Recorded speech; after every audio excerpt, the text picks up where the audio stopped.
ჩვენი დღევანდელი პროგრამის მთავარ თემაზე გადავიდეთ. ხელნაწერთა ეროვნულ ცენტრში დასრულდა გრიგოლ რობაქიძის პირად არქივზე მუშაობა. უფრო დაწვრილებით ამ თემასთან დაკავშირებით რამდენიმე წუთში ჩვენ სტუმართან ვისაუბრებთ.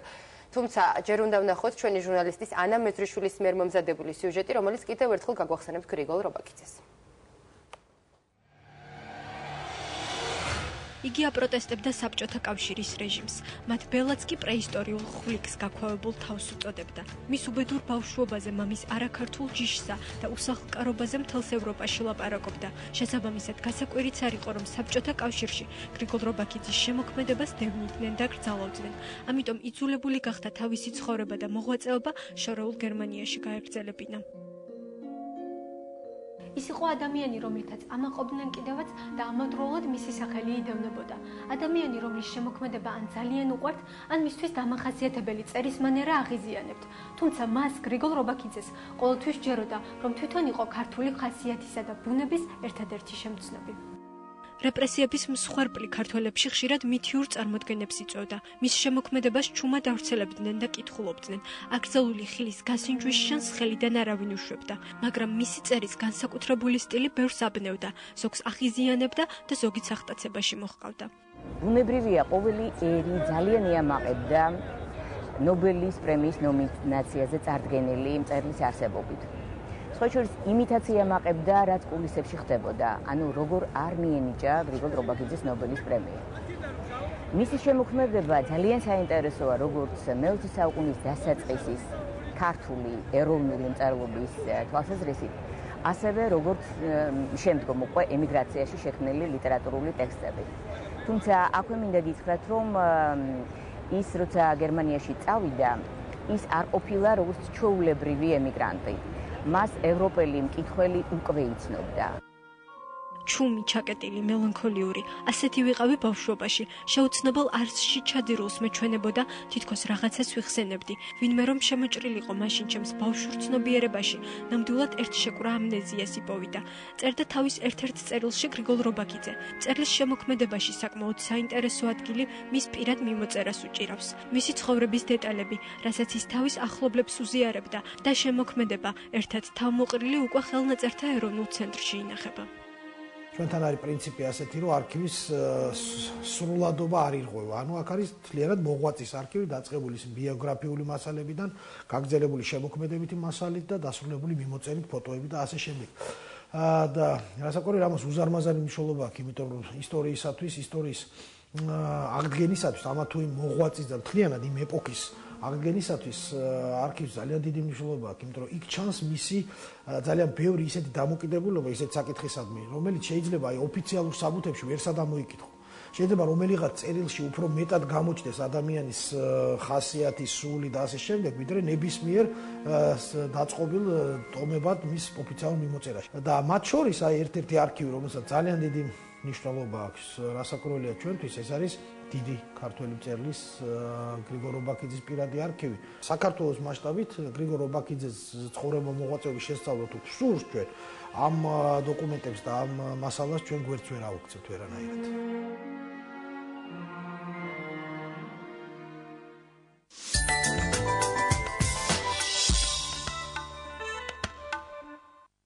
უკვე შემოგვერდდა სტუმარიც, კიდევ ერთხელ შეგახსენებთ, რომ ხელნაწერთა ეროვნულ ცენტრში დასრულდა გრიგოლ რობაქიძის პირად არქივზე მუშაობა და ჩვენ ახლა საშუალება გვაქვს, რომ ვისაუბროთ ხელნაწერთა ეროვნული ცენტრის არქივთმცოდნეობის დეპარტამენტის მთავარ სპეციალისტთან, ქალბატონ ეთერ ქავთარაძესთან, რომელიც მუშაობდა უშუალოდ ამ პირად არქივზე. დილომშვიდობის ქალბატონ ეთერ და ძალიან დიდი მადლობა მობრძანებისათვის. ამოუწურავია გრიგოლ რობაქიძის როგორც შემოქმედება, ასევე მისი ბიოგრაფია, მიმოწერა ძალიან საინტერესო და მრავალფეროვანია ეს ყველაფერი. ნუ რა თქმა უნდა, შეუძლებელია პუბლიცისტიკაც არ ვახსენოთ აქვე. მოდით გვითხარით, რა სიახლეა, უბრალოდ ძიების პროცესში, რა გამოჩნდა, რისი წაკითხვა არის შესაძლებელი, ალბათ უფრო მეც გავიგებთ ამ ადამიანის შესახებ. არქივი საერთოდ გრიგოლ რობაქიძის დაკარგულია, ითვლება დაკარგულად, ამიტომ ყოველი ერთი ერთეულიც კი უდიდესი მნიშვნელობის მქონია მისი შემოქმედების შესასწავლად და ხელნაწერთა ეროვნულმა ცენტრმა სწორედ ამიტომ დაიწყო მუშაობა ამაზე, აღმოჩნდა ჩვენთან ეს მასალა. ალბათ საინტერესო არის ეს ისტორია. როგორ მოხდა თავისთავად? როგორ მოხდა ჩვენთან ეს არქივის ეს ნაწილი, ერთი დიდი ნაწილი. მთლიანად 378 ერთეული გამოვიდა, გადმოსცეს ხელნაწერთა ინსტიტუტს, ყოფილ ხელნაწერთა ინსტიტუტს გადასცეს კალისტრატე და ნინო სალიებმა. და თავისთავად ეს ნაწილი როგორ მოხდა სალიებთან, ამასაც თავისი ისტორია აქვს. ამ მასალაში შედის სალიებისგან გამოგზავნილ მასალაში ძირითადად წერილები. და რამდენიმე სტატია მისი, ორი ავტოგრაფული ნუსხა, რომელიც იბეჭდებოდა ბედიქართლისაში. ცნობილია, რომ ის ბედიქართლისასთან თანამშრომლობდა სისტემატურად, უგზავნიდა თავის ყველანაირი ხასიათის მასალას, შემოქმედებიც, პუბლიცისტიკას, ლექსებიც იბეჭდებოდა და ყველაზე საინტერესო არის მთელი სახით არის შემორჩენილი ეს ავტოგრაფი ქართული გენია როკვით განფენილი, რომელიც მიუძღვნა სუხიშვილის ანსამბლს. და ამაზეც ერთი ცნობილი ისტორია არსებობს, რომ დარბაზში შეამჩნიეს ერთი ხანდაზმული მამაკაცი, რომელიც სრემლებს ვერ იკავებდა და ქვითინებდა და საბოლოოდ გაირკვა, რომ ეს ადამიანი გრიგოლ რობაქიძე იყო. და მე ეს წერილი დაიბეჭდა ბედიქართლისაში და ეტყობა რედაქციაში რაც დარჩა ბედიქართლისას რედაქციაში მისი ავტოგრაფული, ეს მოგვაწოდა სალიებმა და წერილები, რომელსაც უგზავნიდა სალიებს. და კიდევ არის წერილები, რომელსაც უგზავნიდა მიხეილ წერეთელს და ესეც გასაგებია რატომ მოხდა კალისტრატე სალიასთან. კალისტრატე სალია იყო მიხეილ წერეთლის ანდერძის აღმასრულებელი და მისი გარდაცვალების შემდეგ მთელი მისი მასალა ჩამოიტანა თავისთან და გადმოგვცემთ ჩვენ. ასე რომ ორი არქივი შეიქმნა მასალისგან, ერთი მიხაკო წერეთლის და მეორე გრიგოლ რობაქიძის და სალიების. სამი არქივი, ფაქტობრივად სამი არქივი შეიქმნა და გრიგოლ რობაქიძის. რასახებად ძირითადად მისი წერილები და ჩანაწერები? ეს არის მისი ემოციები, ვთქვათ, ემიგრაციაში ყოფნისას გადმოცემული, მის შემოქმედებას ეხება უფრო მეტად, თუ ყველაფერს ერთად მოიცავს? ყველაფერს ერთად მოიცავს და ეს არის, შეიძლება ითქვას, ძირითადი ნაწილი არის ეს მიმოწერა და შეიძლება ითქვას, ეს არის ბიოგრაფიული რომანი, მხატვრული ნაწარმოები ეს. თავისთავად, თუ გავითვალისწინებთ მის სტილს წერის, შეუძლებელია, რომ ეს არ იყოს ბიოგრაფიული რომანი. მასალა არის, ახალ გრიგოლ რობაქიძეს დაინახავს ადამიანი, სულ სხვა კუთხიდან დაინახავ ადამიანი, რომელმაც შექმნა საკუთარი თავი. ისე როგორც შექმნა მითი თავის ქვეყანაზე, თავის ქვეყანას სახე მისცა და ნაშრომიც დაწერა საქართველოს თავის მსოფლხატში.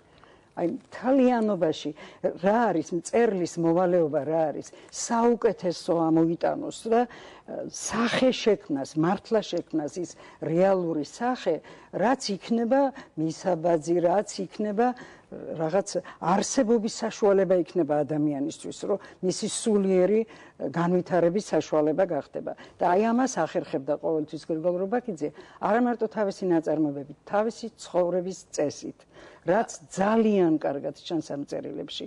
ის როგორ ებრძოდა მთელი სიცოცხლე თავის თავს და ქმნიდა თავის თავს. ერთ წერილში ამბობს კიდეც, მე თუ რაიმეს მივაღწიე წვართის წყალობით. ეს მისი ლექსიკა უყვარს ასეთი სიტყვების ხმარება, მაგრამ ისეც არაფერს ხმარობს, რომ ჩვენ ვერ გავიგოთ რა არის. და ალბათ ეს იყო ერთ-ერთი მიზეზი მისი დევნის, თუ არ გავითვალისწინებთ იმას, რომ პრეისტორიულ ხვლიკს უწოდებდა სტალინს და მოკლედ ძალიან კრიტიკული იყო მისი დამოკიდებულება.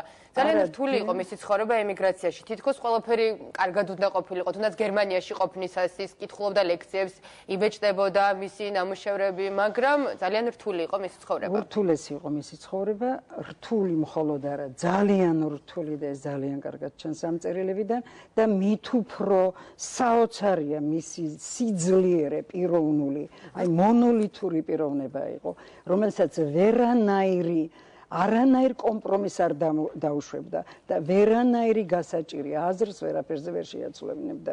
ამიტომ ვამბობ, რომ ეს არის მხატვრული ნაწარმოები.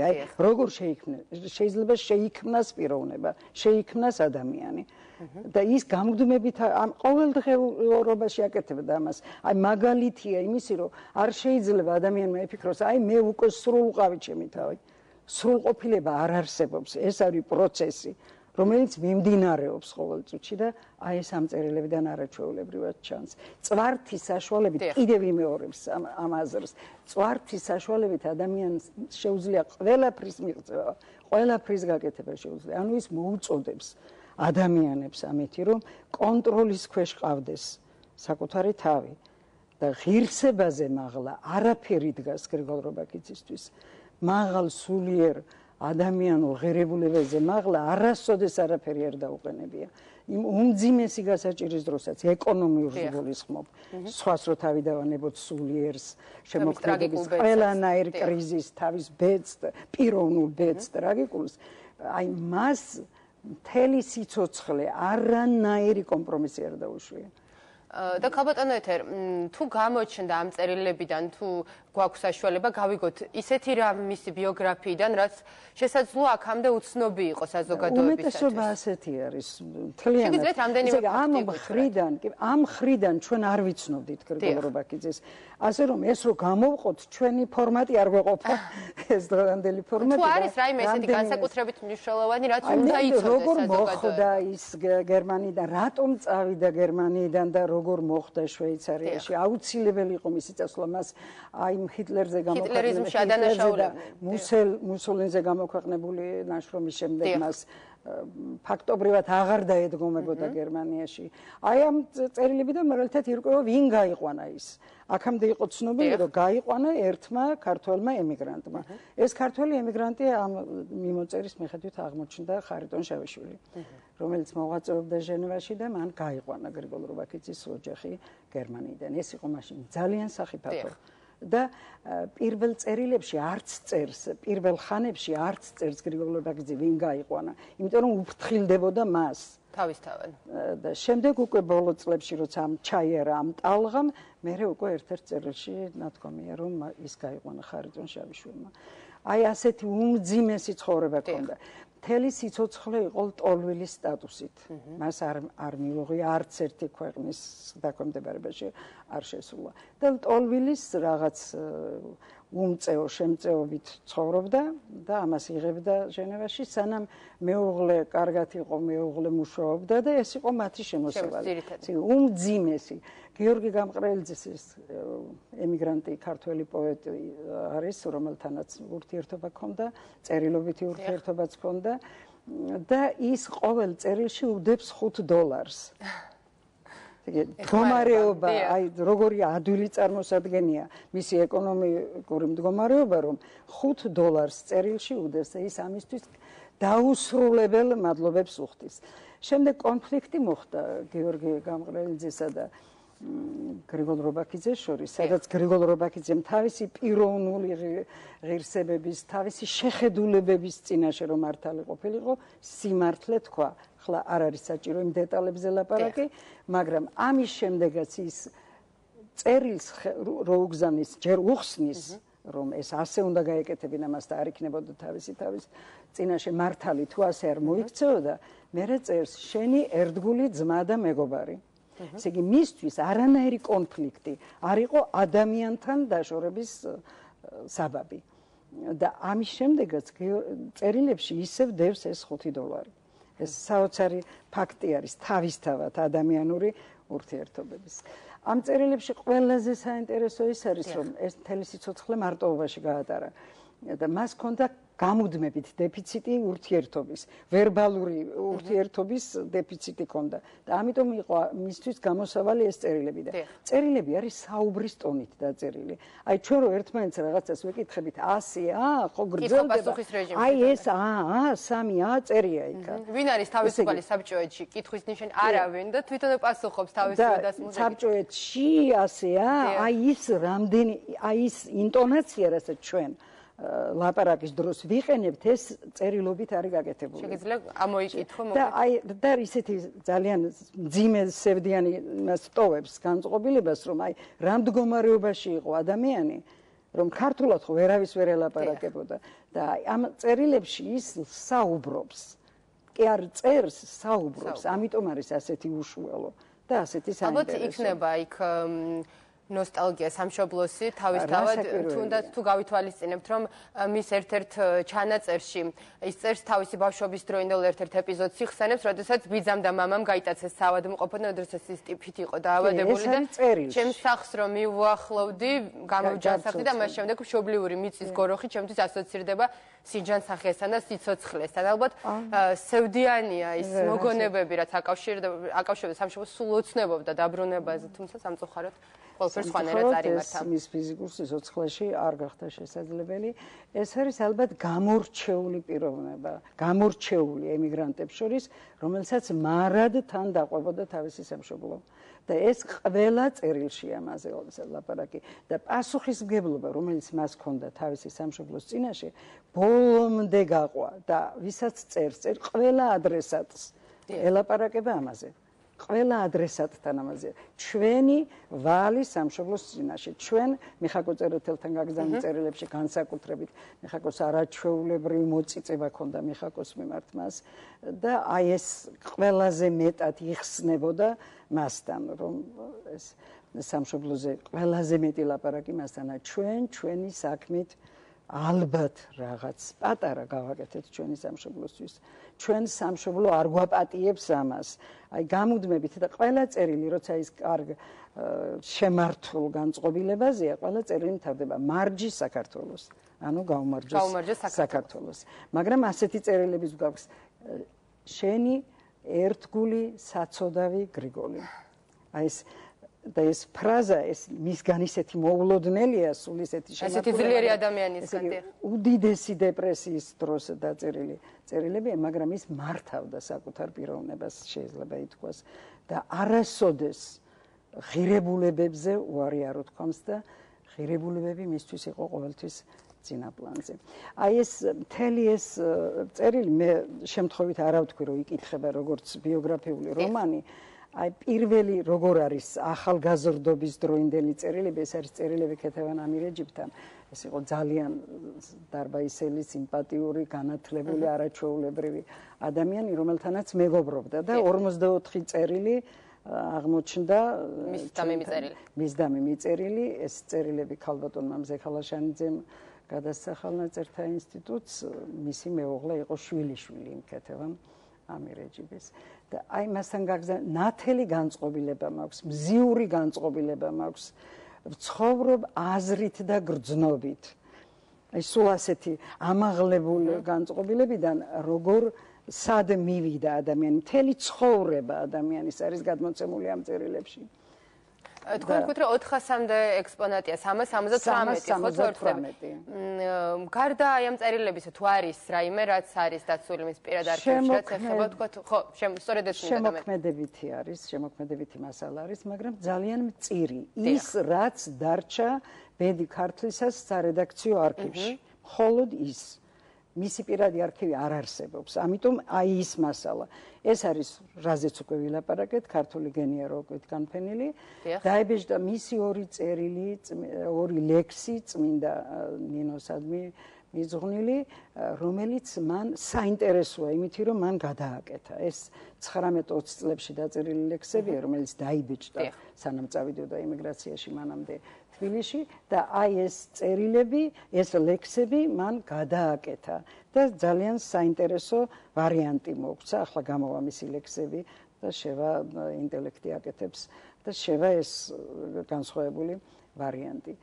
აი ეს ავტოგრაფული ორი ლექსი არის და არის ჩანაწერები ძალიან საინტერესო გერმანულ ენაზე.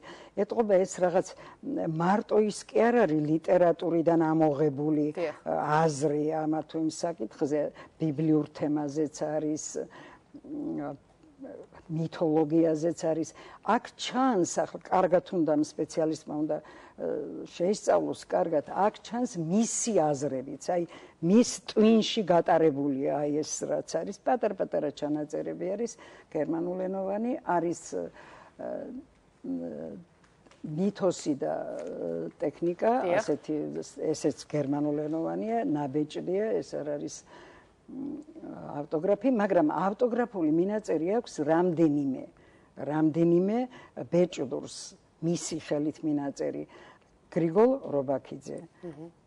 და ან ზმული თბილისში, ზმული ანუ შექმნილი თბილისში ამადამ წელს. აი ამითი არის საინტერესო და არის კიდე ბიოგრაფიული ხასიათის მასალა, როგორ რამ ხელა ძალისხმევა დაჭირდა კალისტრატეს სალიას, რომ ის ნეშტი გადაესვენებინა ლევილში.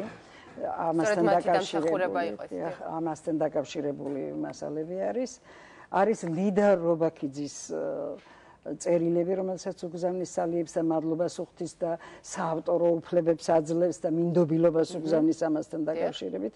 ძალიან საინტერესოა ეს მის ბიოგრაფიისთვის. ძალიან დიდია ეს არქივი და მიხარია რომ საზოგადოებას დაინტერესებულ პირებს საშუალება ექნებათ რომ კიდევ უფრო კარგად გაიცნონ გრიგოლ რობაქიძე, მით უმეტეს თუ გავითვალისწინებთ მისი წერის ოსტატობას, მანერას და მთელ იმ დრამას, რაც ფაქტურად ჩადებულია, მისი ცხოვრების დრამა ჩადებულია სწორედ ამ წერილებში. წარმატებას გისურვებთ ქალბატონო ეთერ, ჩვენს მაყურებელს შევახსენებ, რომ ჩვენი სტუმარი გახდათ ხელნაწერთა ეროვნული ცენტრის არქივთმცოდნეობის დეპარტამენტის მთავარი სპეციალისტი ქალბატონი ეთერ ქავთარაძე.